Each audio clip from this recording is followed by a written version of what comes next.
This has been the team that everyone has just like latched onto. because Messi is just making everybody look like Colorado Rapids. Do you want Joseph Rosales in the midfield for Austin FC?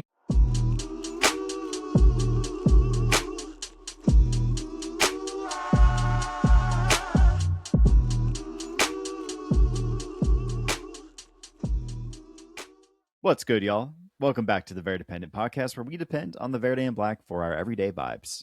Except for the next, how many days left do we have now? What, 20? I believe it's 24. 24, thank you.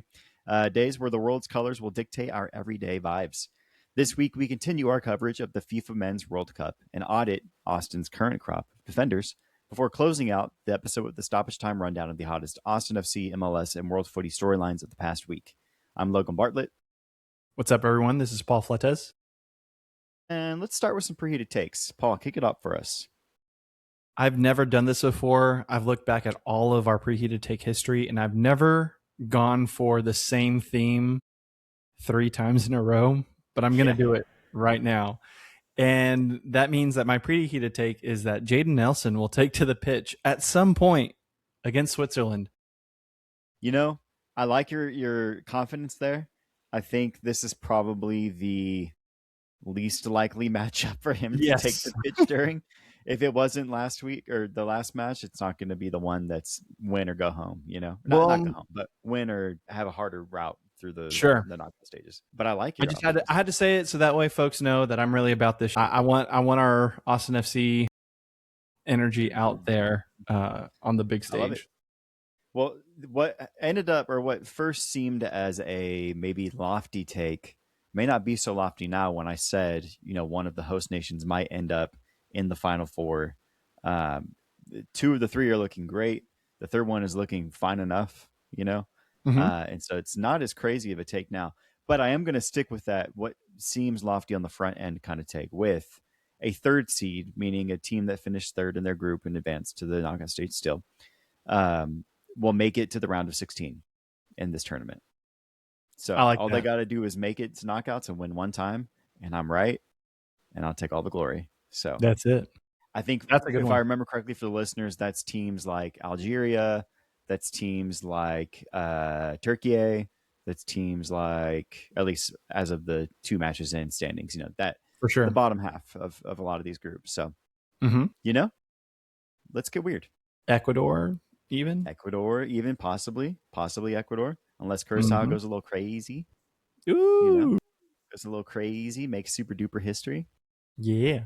Well, with that, let's get into some of the results that have happened, right? We got a lot to talk about. Every week we record, another fucking 37,000 games have happened. Another 146,000 goals have been scored. So let's just get into it and go through the group stage. So it's winding down to the final match for each country in this group stage, more or less.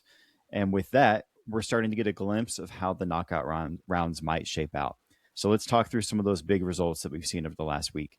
A suite of group winners have been crowned, highlighted by host nations USA and Mexico, and competition favorites France and Argentina. So let's start first with Mexico, Paul. I noticed you're not wearing the Mexico greens today. You're wearing the Austin FC Verde today. I appreciate that. But Mexico, if I'm not mistaken, became the first team in the competition to win their group after a 1-0 win over South Korea. Do you believe, bro? Do you believe? Brother, yo creo que el Tri va a ganar todo mundial, okay? I really think that this is going to be a great tournament for Mexico. The U.S. topped their group as well the next night in convincing fashion as they took down the Socceroos 2-0, and now having a 6-1 aggregate with a matchup against Turkey looming. So they've been pretty dominant so far. Yes. So they've done it with Christian Pulisic. They've done it without Pulisic. What can be said of the group that hasn't already been said by us, by pundits, by believers, by non-believers? Where do you stand on this U.S. men's national team group? If you want to just copy and paste what I said about Mexico, but over into English this time. Yeah. So I definitely believe that we will win. It's been a fantastic first 2 games for the U.S. men's national team. you really couldn't have asked for a better showing these first two games. And then this third one against Turkey, I think is a great opportunity for those that have been on the bench for the most part to get some minutes. Yeah, I think there's 4 guys at risk of being knocked out of the group of 32 matchup if they get another yellow card for the Mm-hmm. U.S. So expect to see a lot of rotation. I wouldn't be surprised if we see like Pulisic come off the bench, assuming he's healthy, and do his thing there, get some minutes at least going into the group stage. But I mean, it's exciting, man. I think Tim Howard said this or some version of this, that this team can beat almost anyone in the tournament if they play like they have the last 2 games. Pochettino has them doing something special. Yeah. It's pretty wild to think that people believe this delusionally in this team, and I love it. And when we get knocked out in the round of 32, I'm gonna cry. Okay, moving on to your favorite team, Argentina, or actually Lojo's favorite team. Oof. Argentina have won Group J after their 2-0 win over Austria, led by a brace from old man Messi himself. Is the World Cup repeat hype real now? Yeah, I mentioned this on the last pod. I am a hater no longer, and that goes for all players, all nations, all teams, what have you, Sure. except for Arsenal. But anyway, Yeah, um, and Tottenham. yeah, right. But Argentina, man, they just continue to astound with the way that they rally around Lionel Messi and make sure that he has every opportunity to set records, break records, and just continue to prove that he's the best footballer on this planet. And so, It's yeah, it's created this real. interesting, it's created this interesting narrative too, that like Messi's been in MLS for the better part of the last 2 years, Mm-hmm. and like many before him, older stars that have gone to the MLS and have been told their retirement league and all that stuff. That same thought was kind of permeating across the internet as we came closer and closer to this World Cup. So much so that I think Argentina was ranked like 7th or 8th or 6th or something like that, not in the top 5 in the Mm-hmm. pre World Cup rankings. And now here they are, one of the clear favorites, because Messi is just making everybody look like Colorado Rapids or Charlotte FC. Like every nation is just dicing through them. 5 defenders, I don't care. I'm going to nutmeg the goalkeeper on the way to a goal. So it's interesting, right? And I hope that the U.S. somehow, I don't know if it's the fan base or the media or whoever, kind of carries that and says, "Hey, look, Messi just did it against y'all, like he does it in MLS, like he did it in La Liga, like he did it everywhere he's been. Nothing's Mm-hmm. changed. He's the best in the world, regardless of competition. MLS is real. Like talk less shit." So it's interesting. But Yeah. back to Argentina, they're winning games. Messi's doing his thing. We'll get to that more in a minute, but Messi's dominating. One More Time by Daft Punk rocked Philadelphia Stadium over and over and over again as France topped Iraq, winning Group I in a 3-0 win. But Dembele and Mbappe led France to an easy victory. Is the rematch with Argentina likely now? Um, I think that the rematch could be on for sure. But I just think the U.S. has something to say about it. I think the Netherlands have something to say about it. There's still way too many top contenders here to really get into all of that. But I think it will be a good one for sure. But yeah, Yeah, I mean they look great. Obviously, the golden boot race is on between Messi and Mbappe. They're going to keep scoring, and it's going to be hard for teams to outscore them. And so who stops them? The tournament always gets a little harder when you get to the knockout stage, because it means you don't have another game after this. It's over. That's it. yeah, So it gets yeah, a it's little do or more die dicey, and guys start plateauing a bit. Teams start getting rugged. So we'll see, for sure. but they look good. France does. So Mm-hmm. Spain, the competition favorite for many going into the World Cup, well, they earned their first win in a 4-0 drubbing of Saudi Arabia, wiping the 0-0 draw versus Cabo Verde from their memory. Do you see them as the favorite still? I think it's one of those, you just look back to 22 whenever Argentina dropped their first group stage match against Saudi Arabia, went on to win the entire thing. I think this is the same kind of situation playing out right now with Spain. They quote unquote dropped the points against Cabo Verde, but they showed their quality in that 4-0 win against Saudi Arabia. And yeah, everything is back on for them. So I wouldn't be surprised. Again, they have something to say about that final matchup between France and Argentina. Sure. So yeah, good game for them. Yeah, great game. And And it's Lamine Yamal got his first goal, right? I think I was in about that to one. say, yeah, it's good for the young kid to get his goal because all the hype going into this. I mean, he is Mm-hmm. seen as one of the best players in the world already, and he had to prove it on the stage, and he did that. And now you can assume that for him, all of that weight and that pressure is off. He can just play again, not have to think about it, and not have to listen to the talk. So they're a dangerous team, as we saw. Um, I think there's a good chance they make it real far. Speaking of Cabo Verde, right? They remain unbeaten after their draw against Uruguay. They Mm-hmm. would move on to the knockout round as things stand. They're sitting in third and would qualify. Do you smell a Cinderella run, bro? Can they make it happen? Yeah, I think definitely this has been the team that everyone has just like latched onto as far as small nation going up against these big giant World Cup winners and managing to not fall down. I mean, dude, shout out. Oh my gosh, who am I thinking of? It's Kevin Pina who scored that awesome free kick. And then Elio Varela, I think, was the one that scored the equalizer. Yeah, Those two gentlemen will never have to pay for a meal or for a drink in their lives as long as they live. sure. Immediate stardom, just shot to Cabo Verde glory there, and so it was an awesome match to watch. Obviously, Uruguay wasn't going to go down quietly, and so they did their best to try to get all three. But yeah, that was a really entertaining matchup for sure. Yeah, yeah, truly. And then speaking of small nation making big news, Curacao earned their first points in their World Cup history after an unlikely draw versus Ecuador. This tournament, regardless of how it goes, right? Technically, they still have a chance, if I'm not mistaken, to make it to the knockout stage, but they'd have to get that win. This tournament has got to be a success for them, regardless, right? I mean, What they one made it. hundred They got to, percent, dude. yeah, Yeah.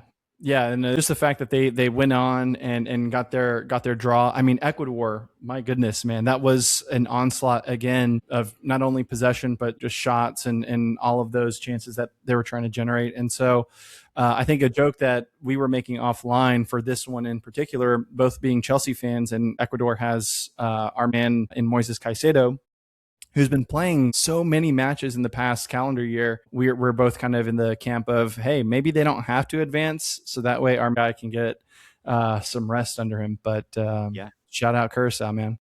yeah, truly. Shout out Eloy Room too, Yes, the other sir. Miami superstar. Now, we have Right. Messi at Inter Miami. We have Eloy Room at Miami FC doing his thing. So, I think he set some sort of record for like the most saves in a World Cup debut or some shit like that. Yeah, without Something like going that. into extra time or something like that. Yeah, More saves than Tim Howard against Belgium, but that match I think went into extra time. So yeah, yeah. bro went Anyway, crazy. shout out MLS Eloy. is so massive, dude. Yeah. Yeah, so massive, especially for goalkeepers.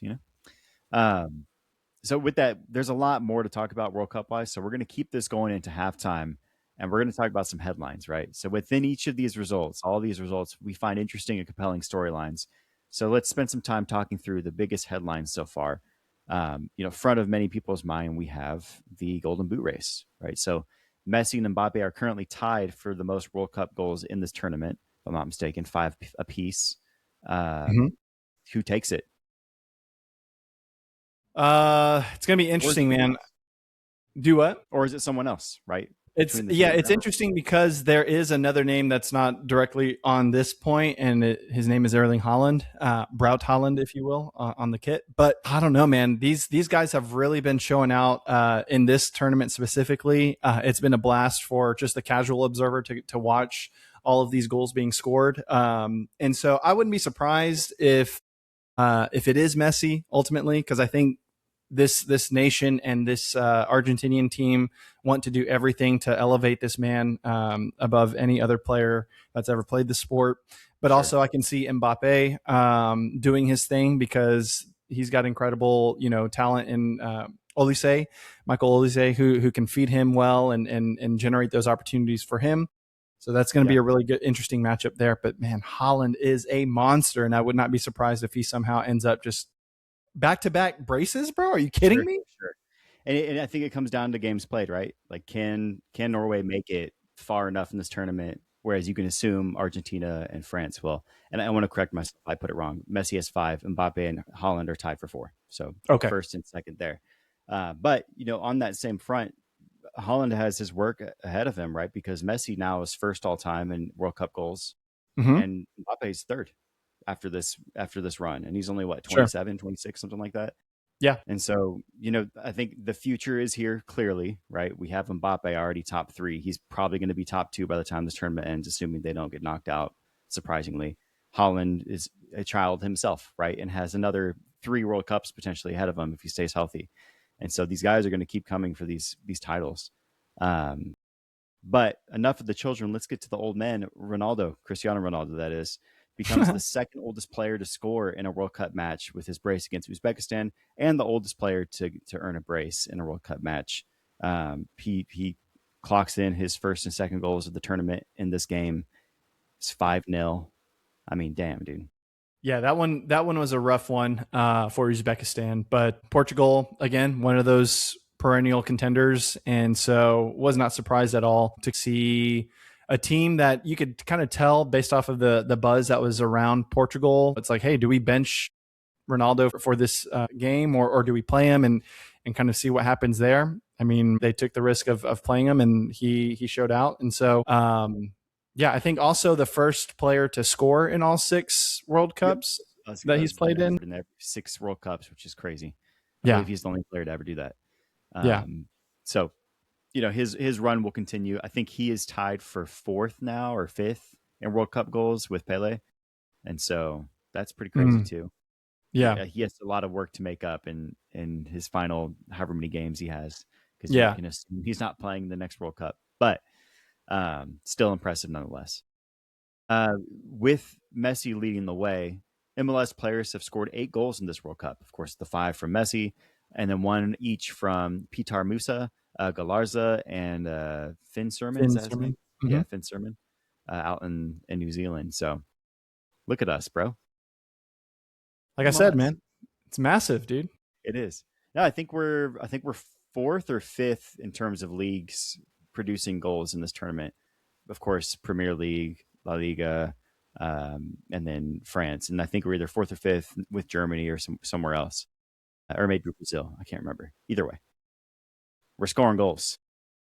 It's what it I is, mean, dude. do you think it's a benefit of being at home, like at home, right? You're kind of in your home's league nation, being in the US, playing in familiar stadiums or familiar cities, at least familiar weather, or just the talent level has increased, or Messi's just him. Yeah, I was gonna say you take Messi's goals out of it, and it's a completely different, you know, story that we're talking about here. But we've got him in here, so there's that. But I also just think that it's the World Cup, man. It could be in the U.S., it could be in Spain, it could be wherever. More often than not, that's just going to elevate everyone's games and the drive for these competitors that really want to show out and vie for that golden boot. It's like they're just Sure. going to do their thing, man. So um, Yeah, yeah. and if you count the U.S. men's national team, right, a lot of these guys are just a few years removed from MLS in some way. Alex Freeman, obviously here just last year, gets his goal. So yeah, it looks a little better. I think it's just good for the recognition, right? Of course, Messi's going to inflate your numbers, but 4 different nations included in that Hmm. tally. 4.5 if you count, the U.S. national team, where almost all those guys came up through the Sure. MLS pipeline. So. Um, Given all these goals, right? We've talked through all the different goal scorers, all the different Golden Boot contenders. It's no surprise that the 2026 World Cup is on pace to be the highest scoring World Cup ever, and not just because there are more games. If we're going to go to the traditional 64 matches in a World Cup, well, this one's on pace for 194 goals through 64 matches, which Hmm. would blow last year's World Cup out of the water, and that's the leader is 2022. So, I mean, it's incredible. Is defense just not a priority anymore, or offense just that good? Is it the ball? I've heard there's some thoughts that it's the speed of this specific World Cup ball. What are your thoughts? Yeah, I don't think it's the ball necessarily. real ones remember the Jabulani of 2010 in South Africa. That was the apex of, I don't know what this ball is about to do, so Yeah. I'm just going to kick it as hard as I can. But to answer your question, man, I think it's a little bit of both. I think it's offenses being drilled properly into learning how to carve up the defenses that are showing up. And but we're also seeing some really fantastic defensive plays and goalkeeper saves and stuff like that. So all Yeah. around, it's just really good action, man. And credit again to the decision to kind of expand this, because yeah, you're going to get your really lopsided results like your Portugal against Uzbekistan, right? Yep. Correct. Yeah, that's going to happen sometimes. And so as the casual fan or just getting started into soccer, it's like, you got to love these opportunities to really show that, like, hey, look, it's not just 90 minutes of kicking back and forth. Like, there are some high octane goals that are scored, and it's really fun and entertaining. Yeah, it truly is. And it's some people are going to say it's the lopsidedness of some of these matchups, right?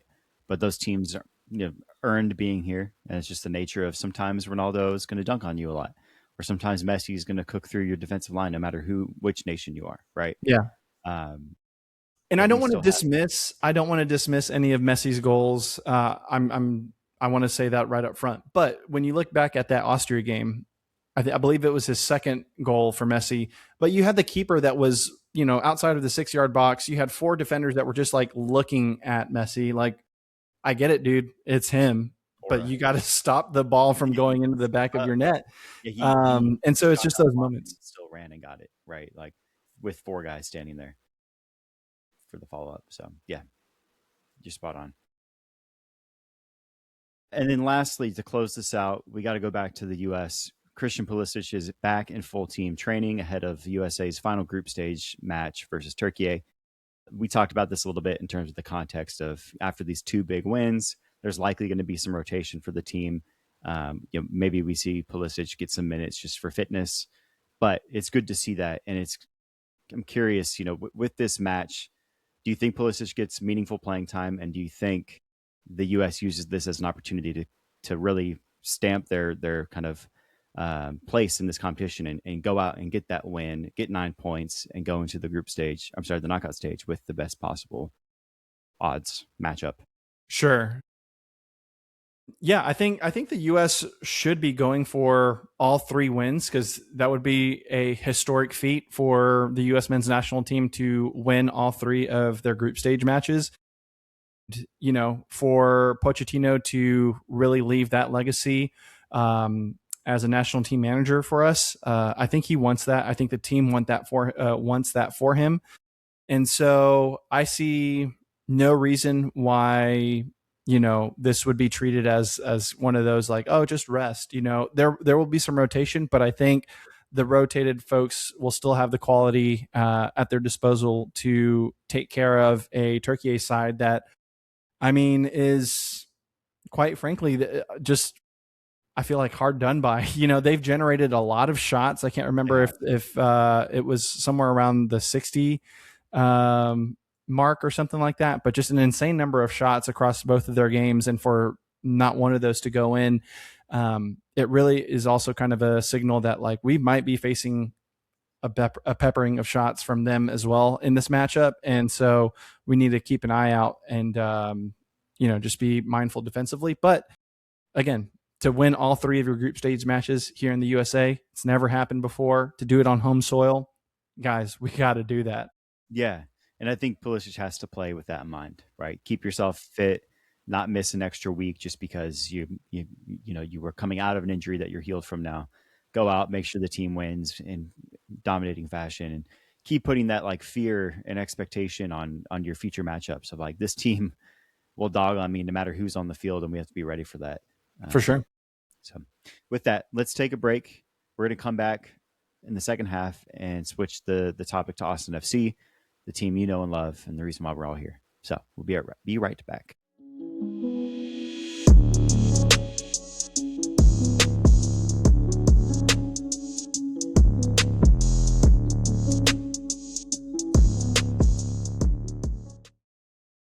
And we're back. Last week, we took our time to inspect Austin FC's goalkeeper room and ponder the future for the likes of Brad Stuver, Damian Loss, and our developmental pipeline. This week, we look at defenders. So at center back, we have the usual suspects: Brandon Hines-Ike, Alexander Svatok, John Bell, and Mateja Djordjevic. And we'll include currently on loan Antonio Gomez, right, who has suited up for the first team throughout different injury waves and whatnot, and he's still technically in our pipeline. Our fullback room includes Biro, Kolmanich, Dessler, Gallagher, and Riley Thomas, right? All names we're familiar with, almost all of which who have showed up consistently over the last 2-3 years. So let's just get into some discussion here, very similar to last week with this string of questions that kind of look from now to the future and to what Jim Curtin might change for us. So how many of these guys do you think we'll see match day one in the 2027 MLS regular season? So that being fall 2027, post sprint season. Jim Curtin's had a full summer transfer window, and now we have our roster for back to normal MLS play. How many of these guys that I named do you think we still see here? For sure. I've got 3 names that are on my locked in 2027 match day 1 starters, and this is post sprint season. And so I think for me, those 3 players are at center back, Alexander Svatok. And then on the left wing, it's Joseph Rosales. And on the right, it's Mikkel Dessler. I think it should be noted, right? I think Hines-Ike is the big question mark heading into this upcoming winter offseason at the conclusion of the 26 season, because he's currently on his option year for 26. And so it's just a matter of, hey, do we waive him or do we go ahead and re-sign him? But I also am thinking long-term in terms of Jim Curtin ball, right? And his elite defenses and all that stuff. Our profile of defender right now is very much the opposite of what he's used to bringing up at Philly. So that's going to be interesting because a lot of what we have right now at Austin are more on the older side of the spectrum. And what Jim is used to is, bringing up those academy products or bringing in younger talent from abroad, the likes of Kai Wagner or what have you. Sure. And so I think those 3 players that I mentioned, Svatok, Rosales, and Dessler, just from a contract safety, they still got some life left in their contract. Those are good players to kind of keep in mind there. Okay. And so, I think it's going to be interesting to see how we fill that CB role. What about you? Yeah, so your answer brings up an interesting point, right? So you mentioned Rosales, who wasn't on my list. And the only reason he wasn't is I'm going off Austin FC's official roster, where they have Rosales listed as a midfielder, right, on the official website. But you do bring up an interesting point because historically in his career, he is a left back, right? Yes. And so do you think Jim Curtin, I'm assuming you do based on your answer, but it's an interesting dilemma for Jim Curtin because technically he fits in both camps. Rosales does. He could be a fullback, he can be a midfielder, shit, he could be a winger, according to what we've seen him in the attacking wingback role. Right. And so, Stop that, Nico. this assumption that, what is Jim Curtin going to do tactically? Are we going to assume the 4-4-2 diamond that he rocked so consistently in Philly? A few shifts here and there, but in terms of a roster build, that has a lot of implications because you have fewer center backs on the field at once, right? Whereas we've seen often 3 center backs. So maybe you need a little less depth in your center back room, a little more depth on your fullback room because they're going to be sprinting their ass off, playing all the way up and down the field, a la Kai Wagner, like you mentioned. So for me, I was looking at this list, not including Rosales, but I think it's important that we do include him in this discussion because he'll likely fill at least at minimum a dual role in central midfield and fullback, if not revert that all the way back to inverted wingback. Yeah, exactly. Yeah. And so for me, I think the main guys, you named Svatok, of course, he's the one that I think is going to stick around because he is so sturdy. He kind of fits that like Jacob Glesney's role in a way, just sturdy, physical, commanding center back. And I think with the right system around him, he can really elevate to a similar level. But then I had John Gallagher because I think going back to his, 2024 All-Star, 2023 All-Star, which year was that? I think it was 23. 23. Yeah, you're right. So 2023 All-Star year when he was a full-time, his first full year as a right back, and he's getting all the minutes before Dessler came around.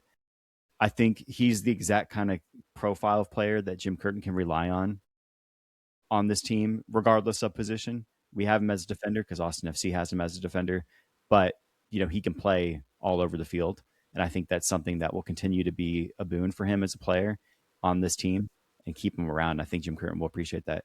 And then lastly, I actually had Biro because I think he brings a lot of that interesting flair and offensive versatility, but also that defensive kind of sturdiness. When he's locked in defensively, he can really be a presence. Obviously, he has his gaffes, he has his moments, but on Sure. this team, who hasn't, right? Yeah. Um, so I think he's a guy that I can see a future for Jim Curtin here. Um, I like the Rosales shot though. I'm glad you brought that up because realistically, he probably ends up back as a long term inverted left back or something along those lines for us. Yeah, and I mean, that was the other thing too, is I could go back and forth between either a Rosales or a Biro. I think Biro fits the profile of what Jim is used to at Philly much more. Just thinking about his youth and his tendency to want to go upfield. But Sure. I think, and we'll talk about this a little bit more when in this next question, but I have my reason about keeping Rosales there in the I like start. it. So with that, the next question is kind of a perfect follow up to this, considering right the likes of Jacob Glesnes, Kai Wagner, and Mark McKenzie, all of which were finalists for Defender of the Year in MLS when Jim Curtin was in charge at Philly. Does our go-to lineup, at least of this year, of Biro, Brandon Heidzike, Svatak, and Dessler, have the pedigree to anchor a Jim Curtin defense, which historically been very stout, Yeah, very yeah, kick first?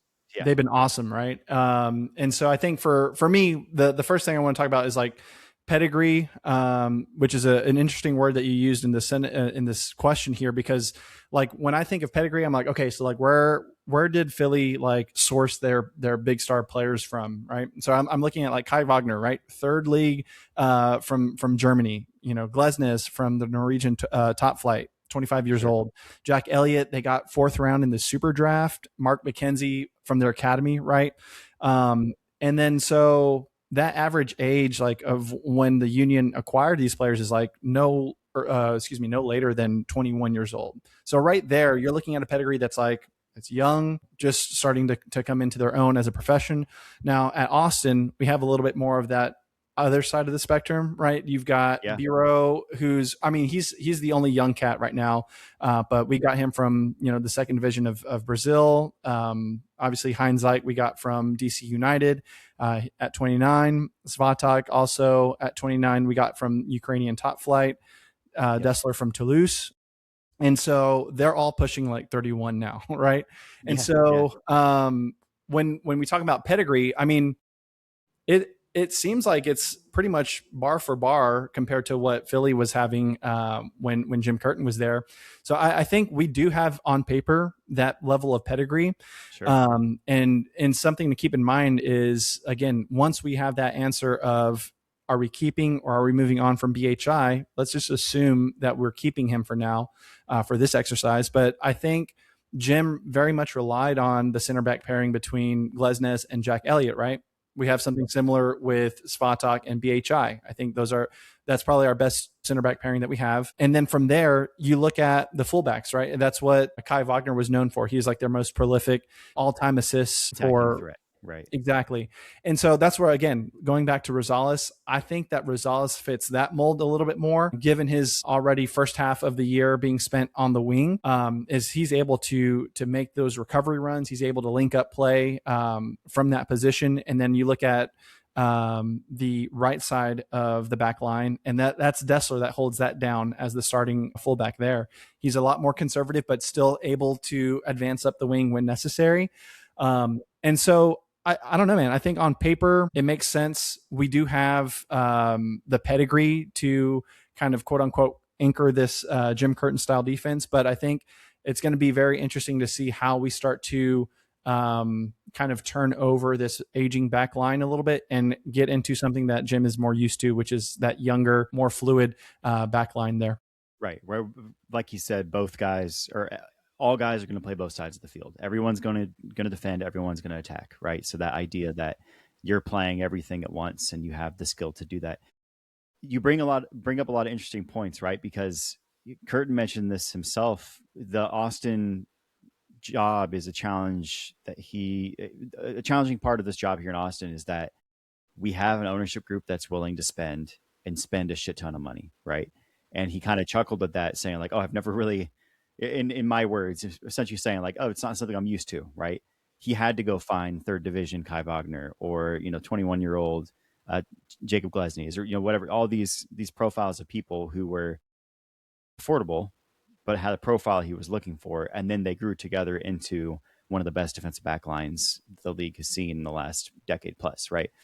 And so with that, does Curtin have some of that flexibility to skip ahead a little bit and fast forward and say, okay, well, I have a guy like Rosales, a guy like Biro, a guy like or a pairing like Svatak and BHI who have that chemistry, who have some of the skills that some of my best players had, who have the built familiarity with this league that my players learned together, right, as they grew into their prime.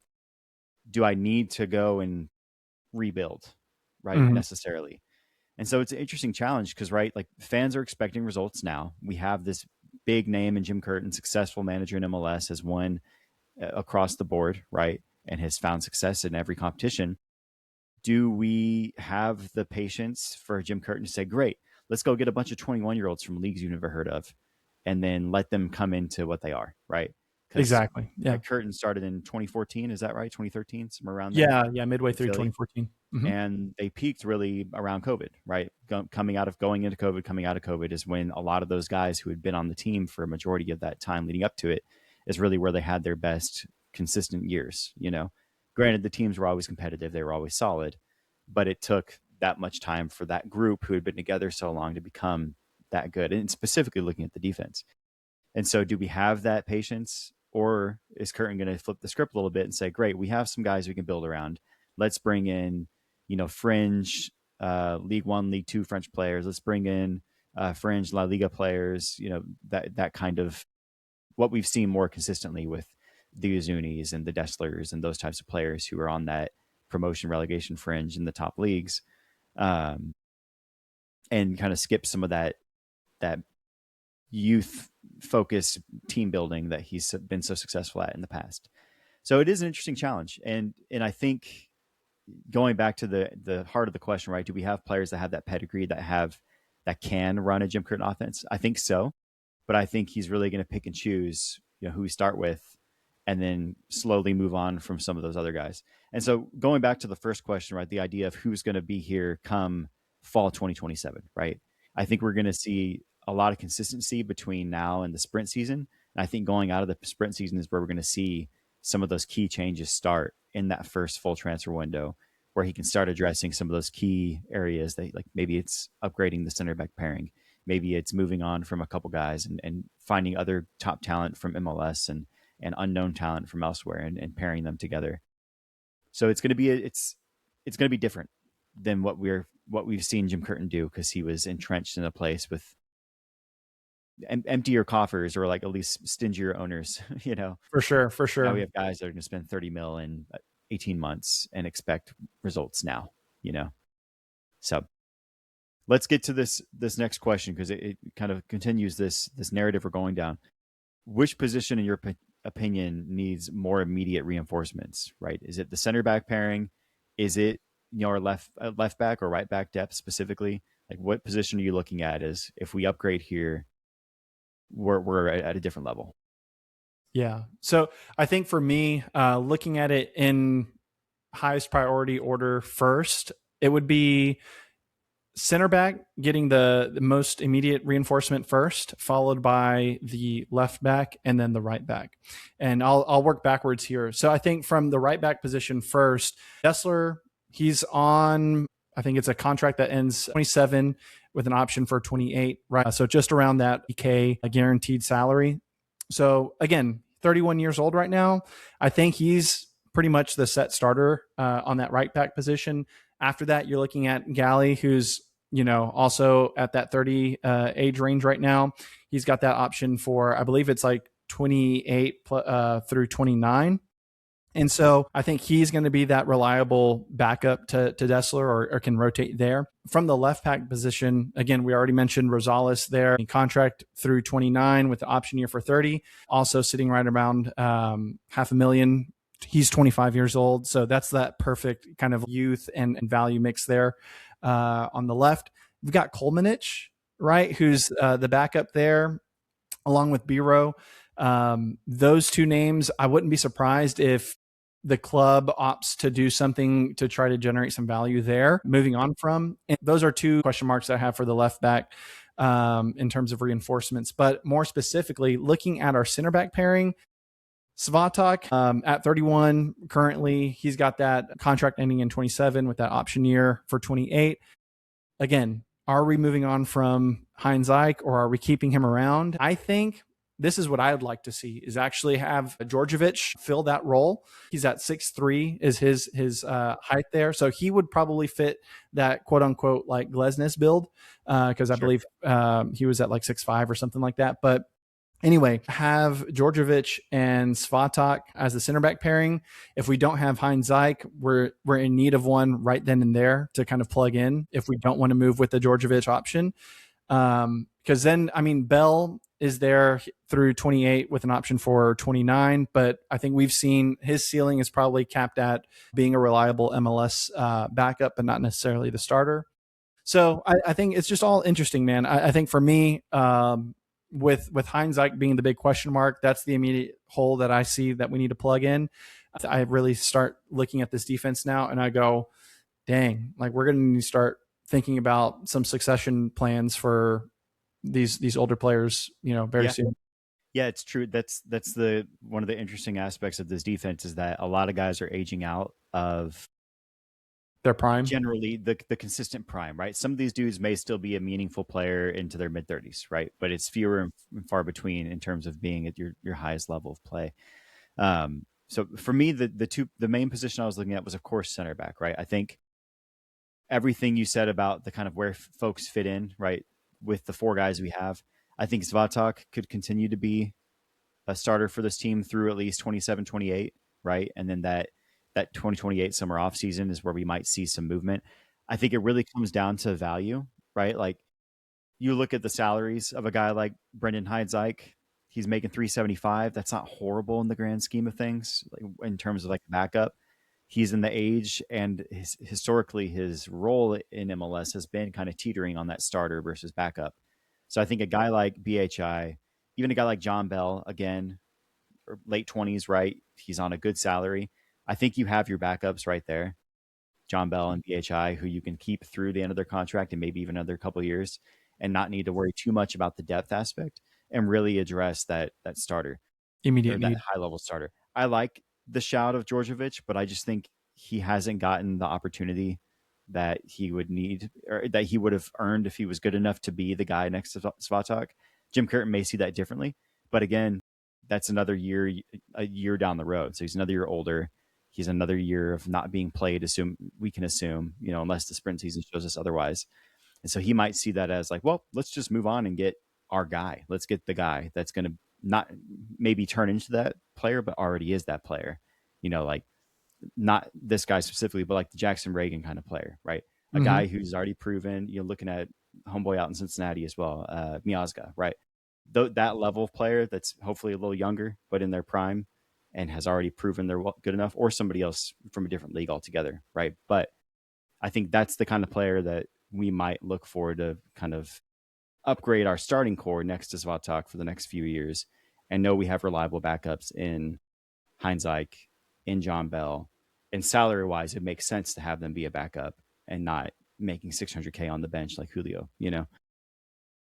And then I think the going back to the Rosales shout, I'm really curious just to see, like, if we do that 4-4-2 diamond kind of idea, Rosales could still be seen on the attack, like as a midfielder, attacking wide midfielder, right? So he definitely, I think, I like the confidence you have of kind of painting him as our future left back, and I wouldn't be surprised if we see that. But I think there's still a path where Rosales ends up being an attacking or a midfielder for us, a winger, a more attacking winger. Can I just ask you a simple question? Do you want Joseph Rosales in the midfield for Austin FC?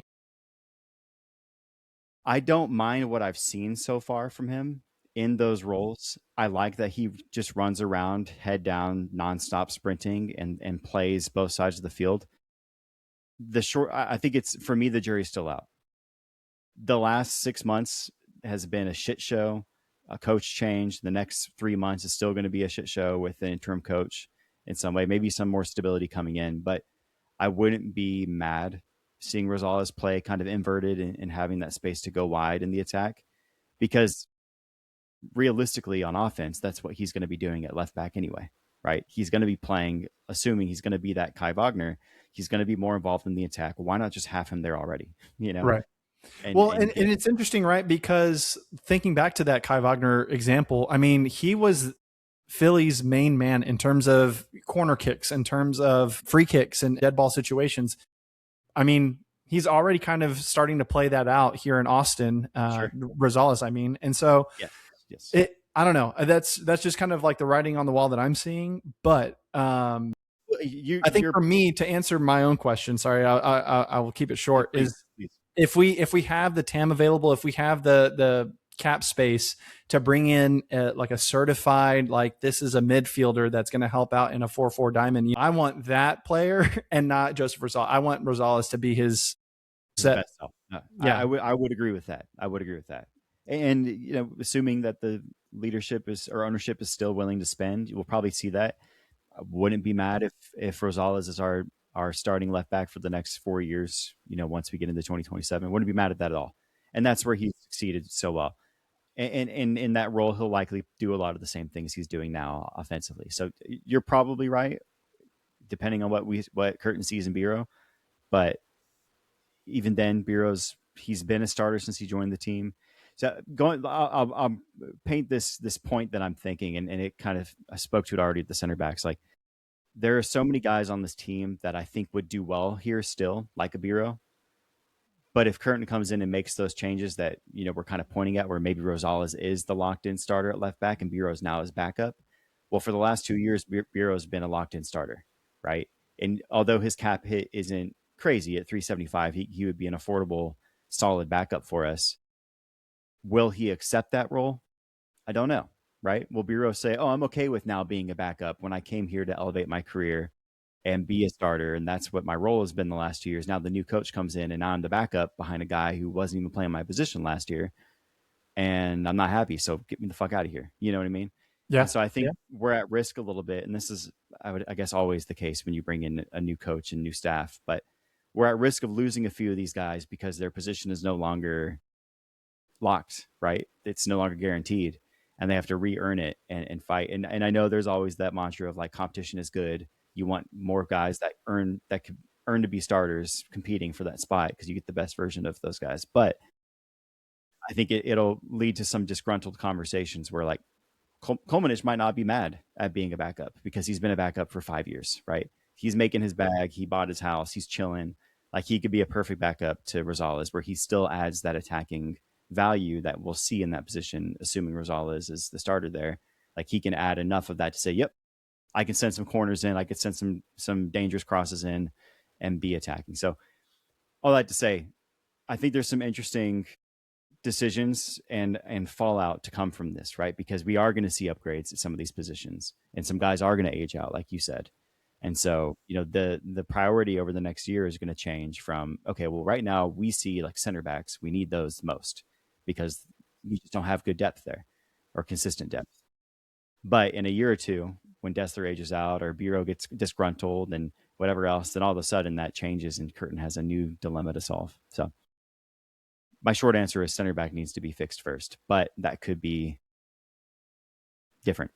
So do you expect, we've talked a lot about the guys that we have on the team and the types of profile we might bring in and how Curtin might skip a lot of these steps, in bringing in young guys and instead bringing in very talented guys already. Do you expect there to be enough opportunity or more opportunity for our homegrown defenders in the years to come? Or how does that fit into this? Yeah, I think the short answer is yes. I definitely see opportunities for the homegrown / academy type players to make their debuts. I think with Austin's academy opening up in 2021 compared to Philly's that opened up back in 2010, there's such a disparity in terms of like the level and just the sheer amount of players that have gone through both of those academies. And so I think when you look at Jim's track record of playing those types of players, it wasn't just for the sake of playing the kid. It was because they had the likes of a Brendan Aronson, a Paxton Aronson, a Jack McGlynn, right? Nathan Harriel, Austin Trusty, Matt Freese. You know, they had all of these future U.S. men's national team players or current players of the youth men's national team setup. Whereas for Austin, we're still kind of building our resume, so to speak. And so I think this is a unique question and opportunity for us here in Austin to finally start answering that question, because we have what I think 5 years, 6 years of the academy starting to churn some players out now. And we've seen the likes of like the Owen Wolf, we've seen the Micah Burton, the Irvin Torres, but more of those names need to start coming up. And I think Jim Curtin is going to be the type that really assesses and goes, okay, yeah, no, bring me that guy, bring me this guy. They can go ahead and get a debut. So I do think they get more opportunity, but not in the way that most people think. I think there's going to be more debut, not necessarily more overall minutes played by the new folks. Hopefully that makes sense. I think that's the perfect answer, and that's exactly where my mind was, right? Because again, Jim Curtin's taking this team with expectation, right? Of course, he had expectation when he was in Philly, but he had a lot more freedom and, again, probably less money to play with. So he brought in a lot of young guys and brought in a lot of academy guys. And he had that strong academy to lean on that was already established. For us, I think the opportunity here is for him to build that, for him to, like you're saying, kind of prioritize, say, yep, that guy. I have this eye for talent. This is the guy we need to see, right? All the way from, the early teens up through the U20 and the FC2, right? So I think, and depending on how long Curtin stays here, assuming it's another 10-year, journey that he goes on with the club, fingers crossed. Fingers crossed, exactly. We're likely going to see a lot of homegrown defenders become viable, right? Because those are the exact type of guy you need on your team when you bring in the next Jacob Glesnes or whoever that is. You bring in that locked-in starter who's going to start next to Zlatok and other guys, and they're going to be the guy for the next 3 years. Well, the perfect guy to have behind him is a 20-year-old academy kid, a former academy kid that's learning from him, that's getting reps in Open Cup, that's getting reps in practice and getting a spot debut here and there. And then in 3 years, when Homeboy is aged out, they're 23, approaching their prime, ready to go, and that's something we've yet to see. Granted, it's been 5 years, and so it's not like we've had this huge history to lean on, but nonetheless, right, we've only seen a few in the short amount of time. Yeah, in the short amount of time that we've been around, it's like we've won some MLS Generation Next competitions. We've seen our second team win the MLS Next Pro championship. So it's like we're doing the things that are starting to kind of distinguish ourselves as like this developmental hotbed here in Central Texas. And so I don't think it's going to take that much longer. I think that Jim Curtin is going to be more multifaceted in his approach and go, I am going to devote more time to develop this academy and this pipeline. And so that's just going to be an organic kind of byproduct of, all of the things. And then, like you said, we're going to start seeing more of these homegrowns taking the field. And I think something that we haven't thought about much or talked about much so far is like families are going to want to move to Austin because Jim Curtin is in charge, right? Families of these young talents from other cities who are willing to relocate and join the Austin FC Academy system, similar to what happened with a lot of kids out of Minnesota United, for example. In our first years in academy, we had a bunch of Minnesota United kids come out and other teams run MLS and join Austin FC because it was exciting. It afforded them opportunity. I think we're going to see a little bit more of that. Probably not talked about much in the media because it doesn't need to be, but we're going to see a lot more talent acquisition from elsewhere, from other academies or other pools outside of Central Texas and South Texas, and start seeing, some of this top talent consider Austin as a legitimate place to go and relocate for their career, right? And see Jim Curtin as, hey, you can get opportunity there that is, very few teams can offer. FC Dallas, Philly, Colorado, some of the ones that have seen a lot of homegrown players come up. People may see that as an opportunity. Say, hey, why not Austin? We'll go move to Cedar Park and hold it down and bide our time. And you'll play in Curtin's system. And at worst case scenario, you go to USL at 19 and you got to play under Jim Curtin for 6 years. And that's awesome, and it's just a good thing for your resume. So I think that'll be something that'll help us grow, our defender and all of our homegrown across all the Positions. Yeah, positions. So it's exciting. It truly it is. is. We're here for the long haul, folks. We got It's a a 100-year tattoo on. war, baby. Let's go. Exactly. All right, with that, let's get to stoppage. We'll breeze through this because we've talked a lot about a lot of things. So, first and foremost, the global transfer window is open, right? Yes. A lot of rumors are finally being confirmed, and deals are about to be processed post World Cup. So let's highlight a few. 21-year-old fullback Marco Palestra is set to join Chelsea from Atalanta. He was being vied after from Inter Milan, if I'm not mistaken.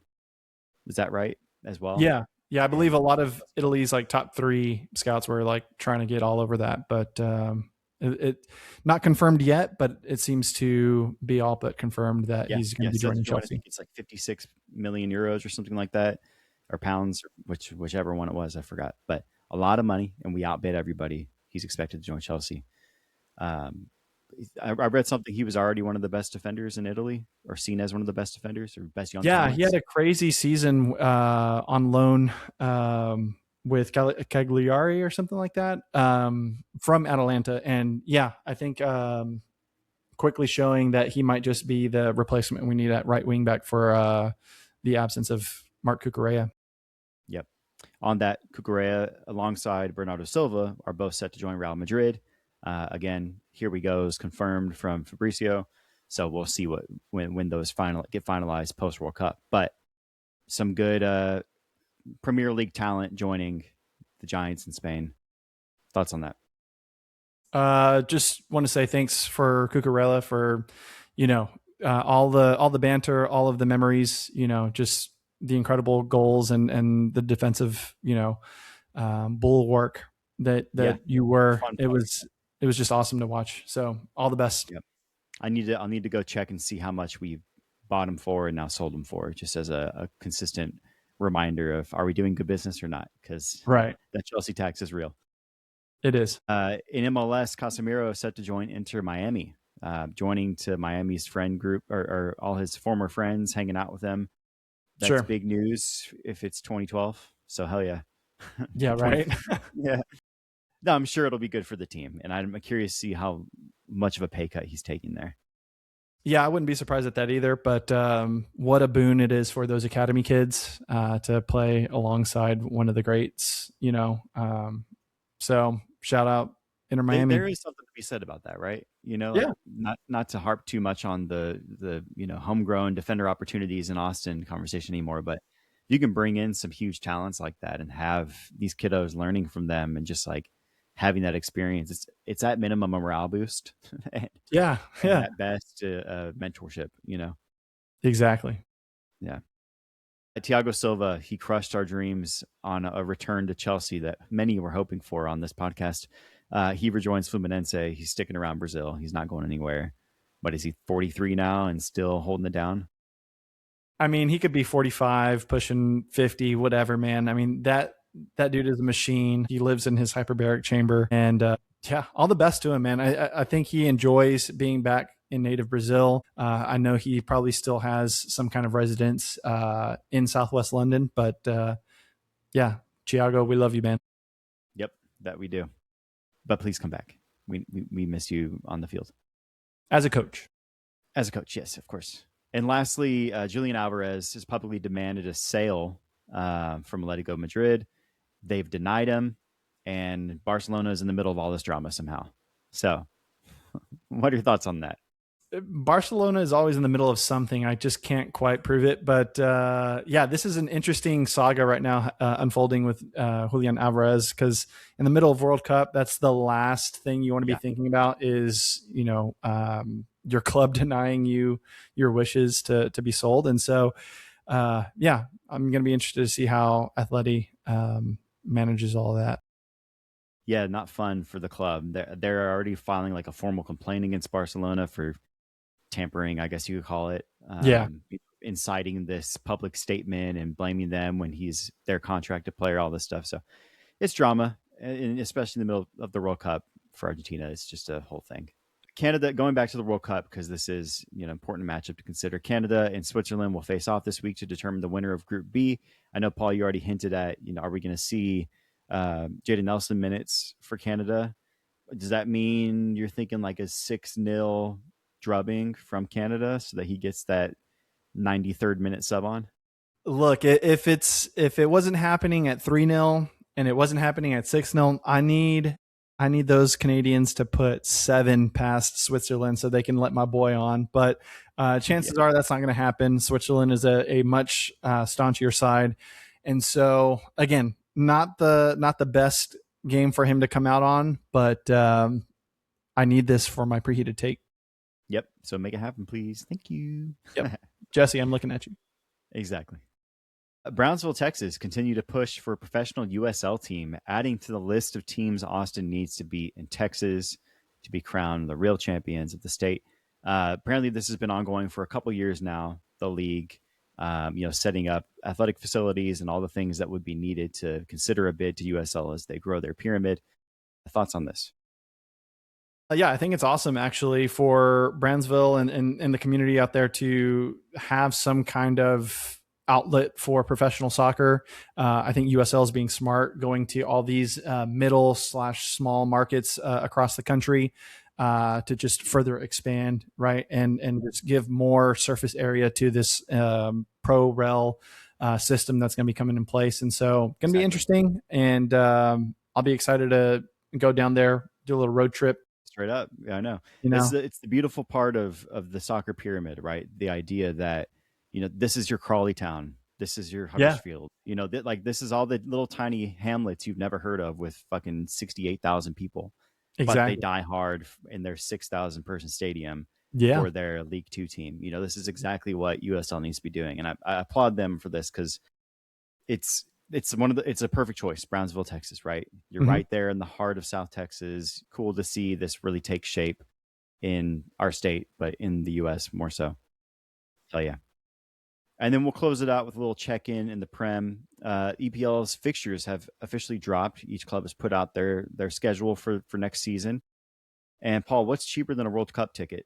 I think a flight to the UK and I think a ticket to Chelsea versus Arsenal sometime in March might be a little bit cheaper than a World Cup ticket right now. When you see the schedule drop again, I just flash back to 2023 when we're looking like, which one are we going to go to, guys? And then we did it. Yes, it'll happen again. I don't know yet, but it'll happen at some point. For sure. All right, with that, we appreciate y'all kicking it with us on this week's episode of the Verdependent podcast. I'm Logan Bartlett. You can catch me online at Lobar VHLNet. And I'm Paul Fletes. You can catch me online at Paul Andrew FC. That's a government name. Keep the chatter going online by following at the Verdependent on socials. And if you can, consider leaving a review, liking, and subscribing wherever you get your podcasts. That is an episode, y'all. Peace. Quick note, we will be out next week, I believe, right? No, we'll have an episode next week and not 2 weeks from now. So we'll talk about that more next week. But exactly, we'll shift, travel and whatnot. So we'll see you next Summer week. King.